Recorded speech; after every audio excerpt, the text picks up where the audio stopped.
ജനങ്ങളുടെ പ്രശ്നം പരിഹരിച്ചുകൊണ്ടാണ് ജനകീയ ഭരണം നിലനിൽക്കേണ്ടതെന്ന് ഫോർവേഡ് ബ്ലോക്ക് ജില്ലാ സെക്രട്ടറി കളത്തിൽ വിജയൻ.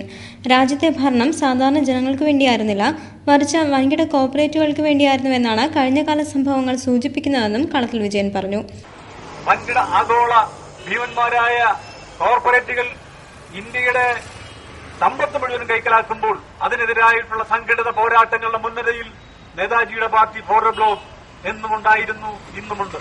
അത്തരത്തിലുള്ള സമര പോരാട്ടങ്ങളുടെ പാരമ്പര്യമുള്ള പാർട്ടി കേരളത്തിലെ ജനങ്ങളുടെ ജീവത്തായ പ്രശ്നങ്ങൾ ഏറ്റെടുത്തുകൊണ്ട് ഇന്ന് ഈ സമരം സംഘടിപ്പിക്കുമ്പോൾ ഞങ്ങൾ പറയുന്നു, ആധാർ കാർഡ് അത് അടിയന്തരമായി പിൻവലിക്കണം.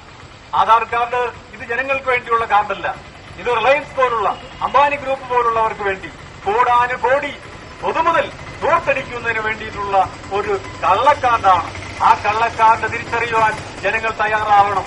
അതിനുള്ള ശക്തമായ ബോധവൽക്കരണം രാഷ്ട്രീയ തലത്തിലും സാമൂഹ്യ തലത്തിലും സാംസ്കാരിക തലത്തിലും ഉണ്ടായേ തീരും. അതിനുള്ള തുടക്കം കുറിച്ചുകൊണ്ട് ഫോർവേഡ് ബ്ലോക്ക് ആദ്യമായി ഉന്നയിക്കുന്നു, ആധാർ കാർഡ് അടിയന്തരമായി പിൻവലിച്ചേ പറ്റൂ.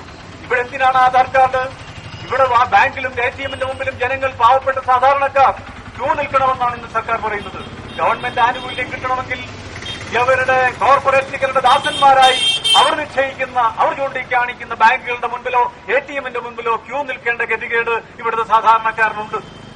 ആധാർ കാർഡ് പിൻവലിക്കുക, വിലക്കയറ്റവും അഴിമതിയും തടയുക തുടങ്ങിയ ആവശ്യങ്ങൾ ഉന്നയിച്ച് ഫോർവേഡ് ബ്ലോക്ക് ജില്ലാ കമ്മിറ്റി നേതൃത്വത്തിൽ ആലപ്പുഴ BSN ഓഫീസിന് മുന്നിൽ നടന്ന കൂട്ടധർണ ഉദ്ഘാടനം ചെയ്ത് സംസാരിക്കുകയായിരുന്നു അദ്ദേഹം.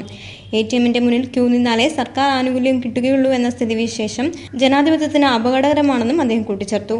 ഇരുമ്പുപാലത്തിന് സമീപമുള്ള BSN ഓഫീസിന് മുന്നിൽ നടന്ന ധർണയിൽ ഫോർവേഡ് ബ്ലോക്ക് സംസ്ഥാന സമിതി അംഗം S. തോമസ് ജോൺ അധ്യക്ഷത വഹിച്ചു.